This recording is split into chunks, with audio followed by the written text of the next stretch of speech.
So hello everyone, welcome to the YouTube channel. So as you know, we have started the channel on the subject that is a software engineering. Yes, so we have been covered up the lots of thing. Yes, we have posted so many of videos. We are more than done. We have done more than 50% of the syllabus, right? So let us quickly recap on to the previous video. Yes, as you know, we have started the the chapter that is implementation and the coding. In the implementation, we have seen the code reviews and the coding standards and the coding methods. What exactly the implementation have into this particular software development life cycle. Then in the previous video, we have started the chapter that is a software testing strategies, right? So let's quickly have to recap on that. Yes, we have seen that what exactly the testing is, why the testing is particularly required, what is the importance of the testing, right? Different strategies approach, why we are like conducting the testing, what is the need of that, what is the importance of that, the type of testing we need, what if we do not test a particular product properly. Then we have the difference between the verification and the validation. When we are talking about testing, we are talking about the verification and the validation, right? Verification means the algorithms you have developed is properly coded, and validation means whatsoever you have developed, it's working properly onto based onto the requirement, right? Then the organizing for the software testing, yes, we have seen that. Then we have the different type of testing: unit testing, integration testing, validation testing, as well as system testing. Then we have started, yes, unit testing is nothing but the concentrates on the specific module developed by, this is generally conducted by the software developer. Then we have the integration testing, different modules combined, or once combined, then we have to perform the integration testing. It might be possible that integration will introduce some more bugs into the software. Then we have the validation testing, whatsoever the software is developed, right, it should be validated according to the requirement, whether it is properly implemented according to requirement or not. And then we have the system testing, the software and the other system elements are tested as a whole, right? Yes, this is all about the unit testing, integration testing, validation testing, and the system testing. Yes, the testing strategies, we have seen that when testing is completed, there is no feasible timeline like when the testing will be completed. It's completely depend on the when your product become the bug free, right? Yes, so this is a kind of thing. So what exactly this unit testing a particular module or a code. Generally it is conducted by the software developer itself. Target for the unit test: the module interface, local data structures, boundary conditions, independent paths, as well as the error handling paths, right? So yes, this is a kind of thing we have already checked into the unit testing, the driver stuffs and all this thing. Then we have the integration testing, the kind of couple of code or couple of modules combined when we have to perform the integration testing. The type we have seen the non-incremental testing as well as the incremental testing, right? In the incremental we have seen the top down, bottom up, and the sandwich approach. Top down, the top level module will be tested first, then the child of that. While in the case of bottom up, the child will be tested first and the top will be then tested. Then the sandwich, it is a combination of the both. So in uh, some top level modules, as well as some bottom level modules, the which are interconnected with each other, will be tested first. This is nothing but the sandwich integration approach, right? Now, so this is the kind of thing we have till seen in till yesterday's video. Now we are moving towards the today's topic. So yes, so we'll be like much more slow. This was the recap, that is why we were going much faster. So now today's topic is a regression testing. Now, so let me give you the example. So software, when you are developing a software is a kind of thing, you have to develop it a module by module, right? You have to develop it as a module by module. Let's say you are creating a e-commerce website. Let's say the first module you will develop a registration module, right?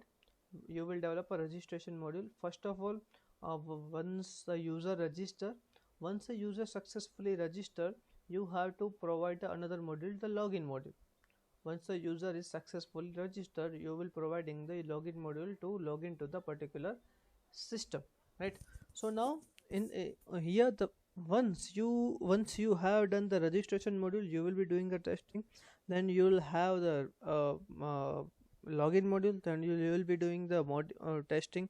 Let's say you have developed a couple of modules to complete a software, right? You have developed a couple of modules to complete the software, but let's say uh, because of some bugs into any of the module, let's say into the login module, it's, let's say, working not properly, or you have not developed it according to the user's requirement, you are changing some code.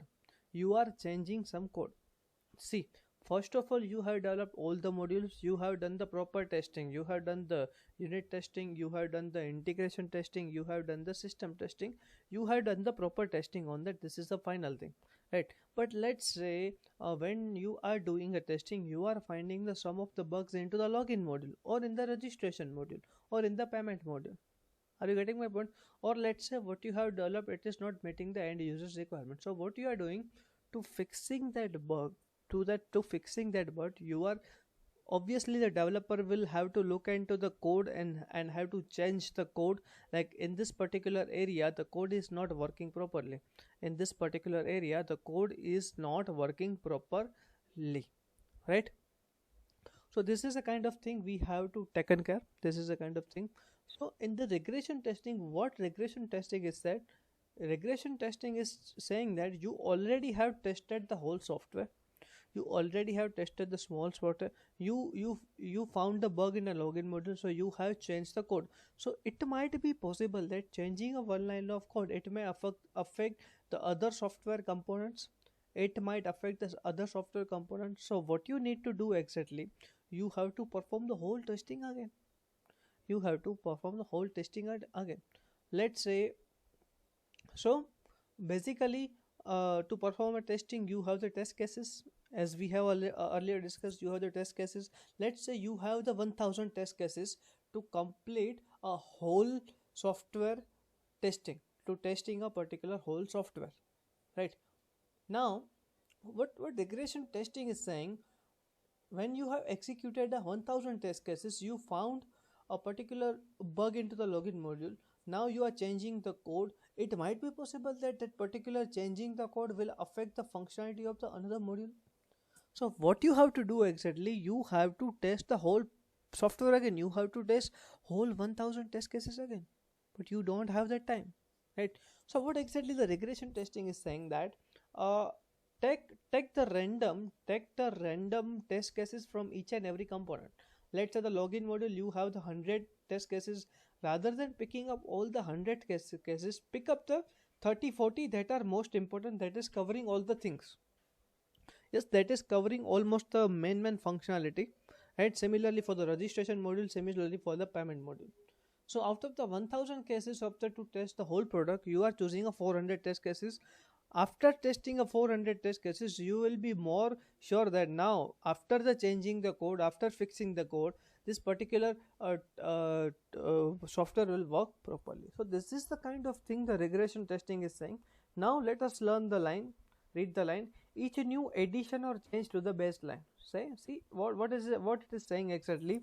Each new addition or change to the baseline software may cause a problems with the functions that previously worked flawlessly. Yes, it is possible that already you have what you have developed. If you are changing adding a one more component, either you are doing some modification to the existing component, so it might be possible that it will be affecting to the older components. So this is why we require the regression testing. So what we are doing into the regression testing, we re-executes all a small subset of tests that have already been conducted. Yes, we are checking, see the word, a small subset of tests, we re-execute that.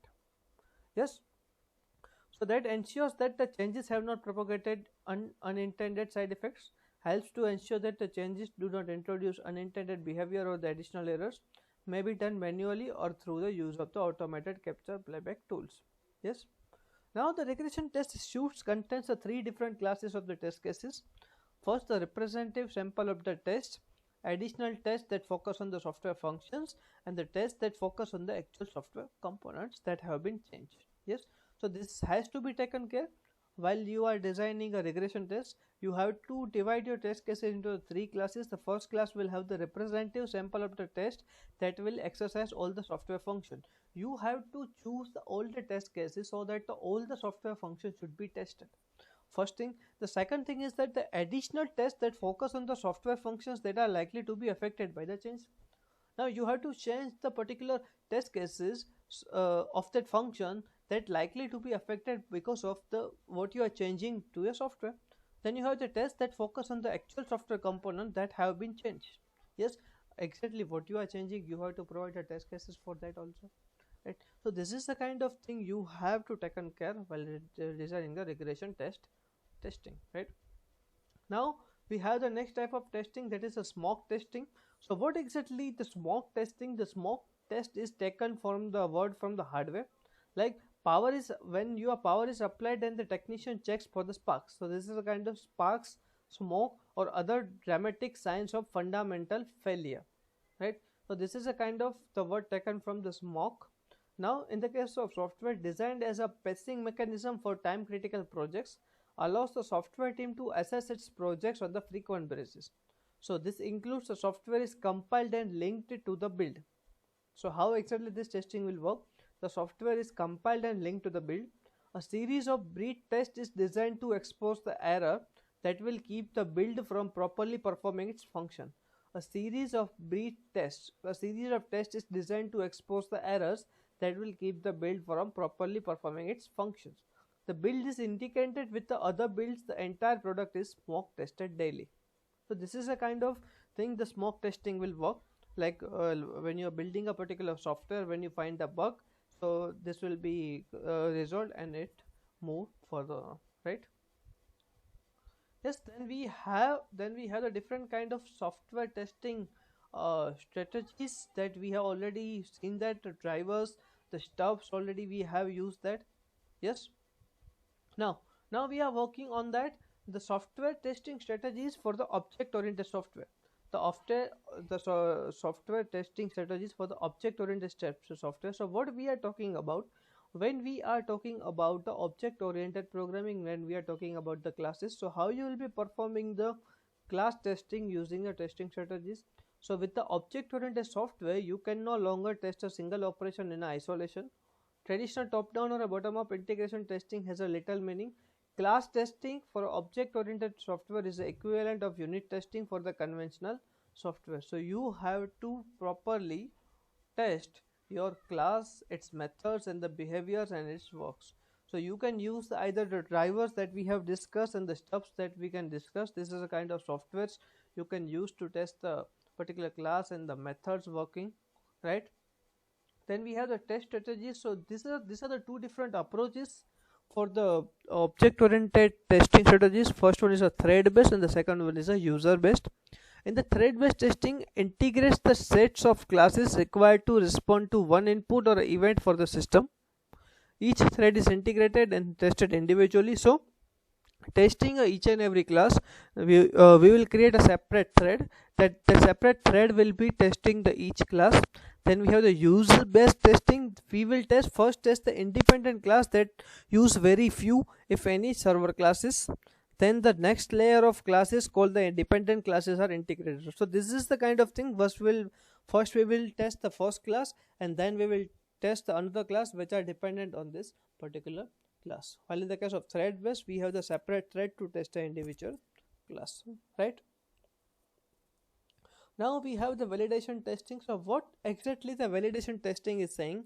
The distinction between the conventional and the object oriented software disappears, focuses on a user visible actions and the user recognizable output from the system. So validation testing designs to perform all functional requirements are satisfied, all behavioral characteristics should be achieved, and all performance requirements are to be attained. So this is where exactly the validation testing comes into the picture. These are the main fundamental reasons to perform the validation testing. Documentation is correct or not, Usability and the other requirements should be met according to what software is developed. The function or the performance characteristic conforms to specification to be accepted. A deviation from the specification is uncovered and the deficiency list is created. So this is the kind of fundamentals. That is why the validation testing is performed. Then we have the alpha and then we have the beta testing. So what exactly the alpha testing? Let's say you are designing a e-commerce website, right? So when you have completed your development, so what the developer will do, developer will collect 10 technical users. So these users and give the access to the users. Hey, I have developed this particular e-commerce website. Now can you please check it? If you have any found the bug, then let me know. So these users are technical, aware about the product, and they are connected with the developer. So this is conducted at the developer side by end users. Software is used in the natural setting with the developers watching intently. Yes, it is currently. So this is a kind of alpha testing.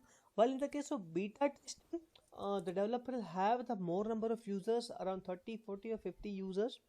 So they are the random users. They might not know about the particular product. They might not be in touch with the developer. So he will give the randomly 30, 40 users to test a particular product or a website. If the user will find a bug problem, they will give it to the user. So this is conducted at the end user side. Developer is generally not present. Developer is not under watch, right?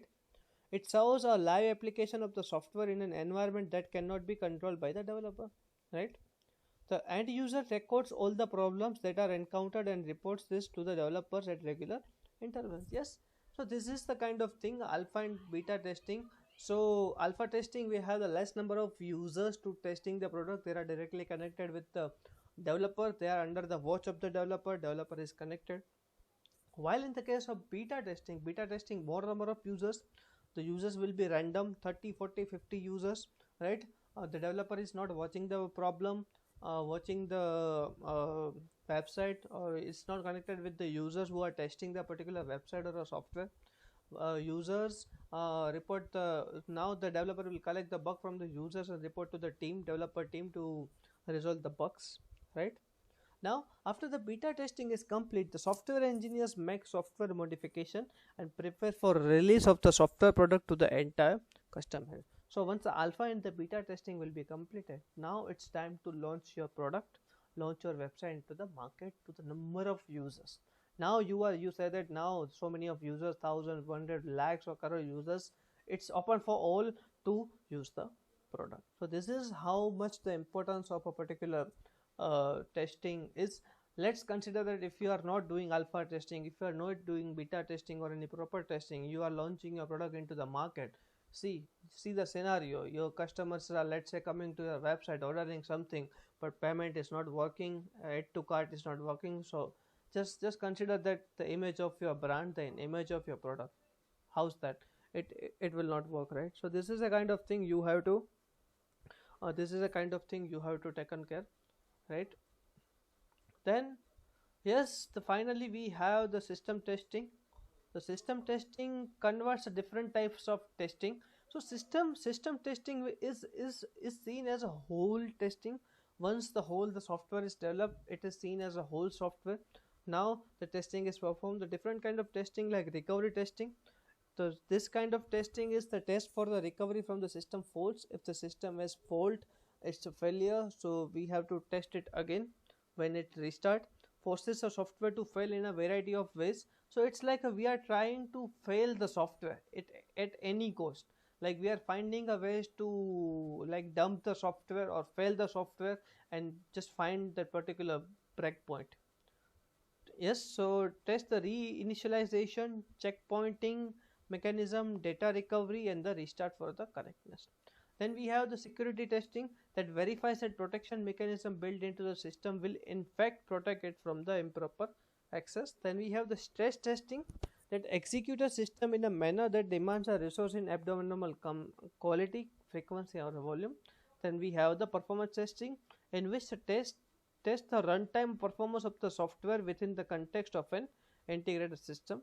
Yes, the performance testing, it's like a checking the performance. It's like how much, let's say you are developing a website, so performance will be, let's say you are putting 1000 users traffic to a website, whether it is working properly or not. It's like a checking the performance of your software, right? Often coupled with the stress testing, and usually requires both hardware and the software instrumentation. Yes, it's a combination of both. You have your e-commerce website, you have deployed onto the server. Now you are testing with the 1000 requests, 2000 requests, 5000 requests, and checking the your failure of your software, whether your software is properly replying or not, it's like responding or not. So this is a kind of thing, the performance testing we have. Yes. So yes, this was all about, we can say, the testing and the testing strategies. Yes, I hope you guys are much more clear with the testing and the testing strategies. The testing, why the particular, what exactly the testing is, why the testing is important to, testing is an important phase of a software development life cycle, how the testing strategies are defined, the type of testing, the unit testing, the system integration testing, we have the system testing, the security testing, recovery testing, stress testing, performance testing we have, right? Then we have the testing strategies for the object oriented software, object oriented classes, right? So yes, so this was all about the implementation phase, as well as the testing test stage, right? I hope you guys are much more clear with the testing. If you still have any doubt, you can ask. Yes. So yes, this was on that. So thank you very much for watching a video. So have a great day. We'll meet again to the next video.